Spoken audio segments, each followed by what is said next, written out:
అమరావతి రాజధానికి తాము వ్యతిరేకం కాదన్నారు మాజీ ఎమ్మెల్యే అబ్బయ్య చౌదరి. పెట్టుబడి అంతా ఒకే చోట పెట్టడాన్ని తాము వ్యతిరేకిస్తున్నామని స్పష్టం చేశారు. మచిలీపట్నం, విజయవాడ, గుంటూరు కేంద్రంగా రాజధాని అభివృద్ధి చెందాలని కోరుకుంటున్నట్టు తెలిపారు.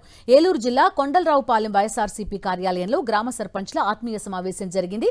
5 ఏళ్ల పదవీకాలం పూర్తి చేసుకున్న సర్పంచ్లను సత్కరించారు అబ్బయ్య చౌదరి.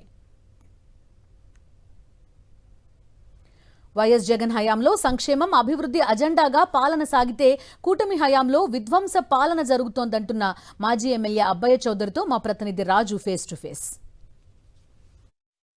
దెందులూరు నియోజకవర్గంలో సర్పంచ్లకు సంబంధించి పదవీకాలం ఉండటం కూడా నియోజకవర్గానికి సంబంధించి మాజీ ఎమ్మెల్యే పుట్టిగా వారు కూడా సన్మానిస్తున్నారు. అన్నారు, ఆయనతో మాట్లాడదాం. సార్ చెప్పండి, ఏమి చూస్తారు?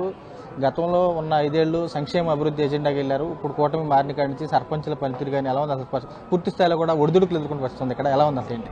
అంటే ఈరోజు మెచ్చుకోవాలి. మొదటి 2.5 సంవత్సరాలు 3 సంవత్సరాలు ఏదైతే సర్పంచ్గా బాధ్యతలు చేపట్టారో ప్రతి గ్రామాన్ని కూడా ఈరోజు మేము అభివృద్ధి చేశాం.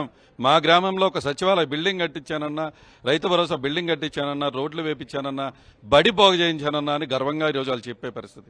కానీ పాపం సెకండ్ హాఫ్కి వచ్చేసరికి ఈరోజు కూటమి ప్రభుత్వం అధికారంలోకి వచ్చినా కూడా ఈ గ్రామానికి వాళ్ళకి ఈరోజు కలెక్టర్ అయినా సరే ఆ గ్రామానికి వెళ్తే ప్రోటోకాల్గా వాళ్ళకి చెప్పాలి.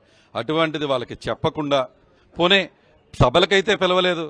వాళ్ళు ఏదైనా కార్యక్రమం వాళ్ళు చేద్దామంటే కూడా వాళ్ళకి ఈరోజు చాలా ఇబ్బంది పెట్టేటువంటి పరిస్థితి.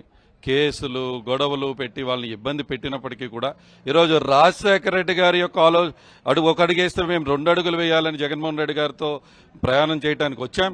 తప్పకుండా ఈరోజు మనంత ఎంత ఇబ్బంది పెట్టినా మేము ఈరోజు వైఎస్ఆర్ కాంగ్రెస్ పార్టీతోనే ఉంటాము అని చెప్పి ఈరోజు వాళ్ళు మళ్ళీ ఈ 2.5 సంవత్సరాలు ఎంత ఇబ్బంది పెట్టినా పూర్తి చేసుకున్నారు.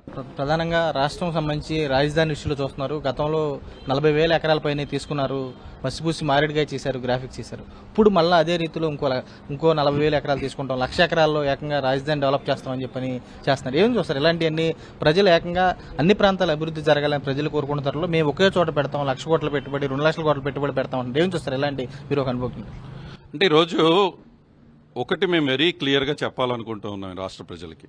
నేను జగన్మోహన్ రెడ్డి గారు కూడా చెప్పేది అదే. ఈరోజు ఈ రాష్ట్రంలో అమరావతికి మేము ఎప్పుడు వ్యతిరేకమనేటువంటి విషయం మేము ఎప్పుడు చెప్పలా, ఇప్పటికీ చెప్పాం.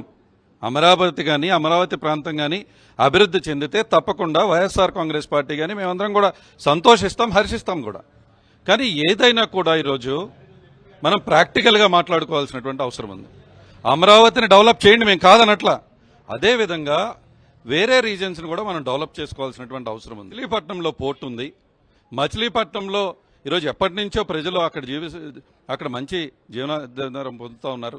విజయవాడ బాగా డెవలప్ అయింది, మచిలీపట్నం డెవలప్ అయింది, గుంటూరు డెవలప్ అయింది.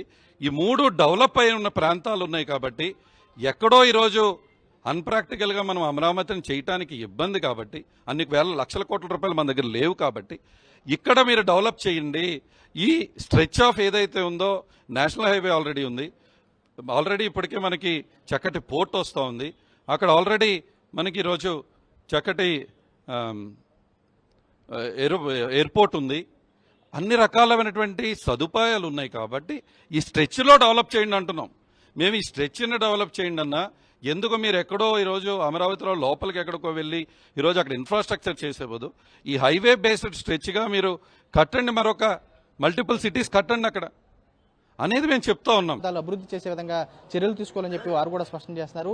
క్షేత్రస్థాయిలో కూడా నవరత్నాల రూపంలో తాము ఇస్తానటువంటి హామీలు అయితే వాటిని కూడా ఫుల్ఫిల్ చేశాము.